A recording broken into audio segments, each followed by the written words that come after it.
Armstrong கொலை வழக்கில் கைது செய்யப்பட்ட பாஜக முன்னாள் நிர்வாகியான அஞ்சலையிடம் போலீசார் 8 மணி நேரத்துக்கு மேலாக விசாரணை மேற்கொண்டு வருகின்றனர். அஞ்சலையிடம் போலீசார் 8 மணி நேரமாக விசாரணை மேற்கொண்டு வருகின்றனர். கூடுதல் விவரங்களை செய்தியாளர் கதிரவன் வழங்க கேட்கலாம். கதிரவன், வணக்கம். இது குறித்தான விவரங்கள். பகுஜன் சமாஜ் கட்சியின் மாநில தலைவர் ஆம்ஸ்ட்ராங் கொலை செய்யப்பட்ட வழக்கில் முக்கிய குற்றவாளியாக கருதப்பட்ட பாஜகவின் முன்னாள் நிர்வாகி அஞ்சலை நேற்று இரவு கைது செய்யப்பட்டார். கொண்டித்தோப்பில் உள்ள காவலர் குடியிருப்பு வளாகத்தில் வைத்து விசாரணை நடத்திய நிலையில தற்போது போலீசார் வழக்கு தொடர்பான துப்பு துலக்க பல்வேறு இடங்களுக்கு அழைத்து சென்று விசாரணைகளை மேற்கொண்டு வருகிறார்கள். சுமார் 8 மணி நேரத்துக்கு மேலாக திரும்பி அவரிடம் விசாரணைகள் மேற்கொள்ளப்பட்டு வருகிறது. குறிப்பா அஞ்சலியின் பண பரிவர்த்தனை தொடர்பான விவரங்களை அவர் வைத்திருக்கக்கூடிய 2 வங்கிகளிலே கேட்டிருக்கிறார்கள். ஒன்று வேசர்வாடியிலும் மற்றொன்று ஓட்டலிலும் இருக்கிறது. இந்த வங்கிகளில் கடந்த ஓராண்டாக அஞ்சலியின் பண பரிவர்த்தனை எவ்வாறு நடைபெற்றிருப்பது என்பதை அறிவதற்கான அந்த தகவலை வங்கியிலும் கேட்டிருக்கிறார்கள்.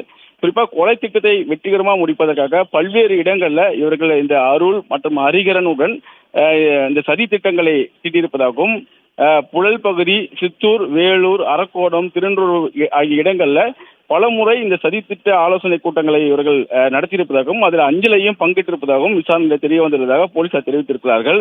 கொலையாளியின் கை செலவுக்காக தனது ஆட்களை அனுப்பி நேரடியாக, அதாவது வங்கி பரிவர்த்தனை மட்டும் இல்லாமல் பணமாக கையிலும் அவர் கொடுத்திருக்கிறார்.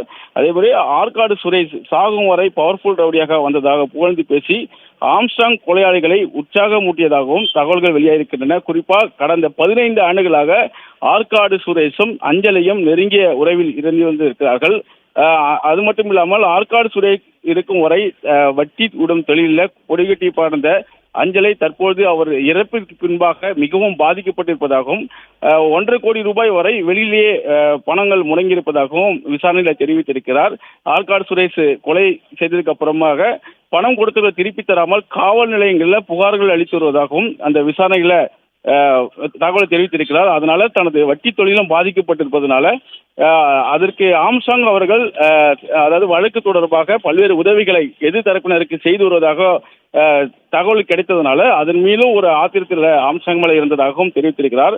ஆம்ஸ்ட்ராங்கின் கதையை வெற்றிகரமாக முடித்தால் சென்னையில் நம்பர் 1 கேங் நாம் தான் என பொன்னைபால் தலைமையிலான கும்பலை அஞ்சலை உசுப்பேத்தி விட்டதாகவும் அதன் மூலமாக அவர்கள் உற்சாகம் அடைந்து இந்த விவகாரத்தில் கொலை செய்வதற்கு ஆம்ஸ்ட்ராங் கொலை செய்வதற்கு மும்முரமாக ஈடுபட்டதாகவும் விசாரணையில் தெரிய வந்திருக்கிறது.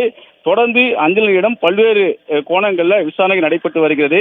ஹரிகரனும் இந்த கூட்டத்தில் பங்கேற்றதுனால ஹரிகரனுக்கு உத்தரவிட்டது சம்பவ செந்தில் என்பதை விசாரணை தெரிய வந்தாலும் அதன் மேல் யாரெல்லாம் இருக்கிறார்கள், அஞ்சலை எவ்வளவு பண உதவிகளை இந்த கொலை கும்பலுக்கு கொடுத்துள்ளார் போன்ற விவரங்களை சேகரிக்கும் பணியில் தொடர் விசாரணைகளை 8 மணி நேரத்துக்கு மேலாக இந்த போலீசார் நடத்தி வருகிறார்கள்.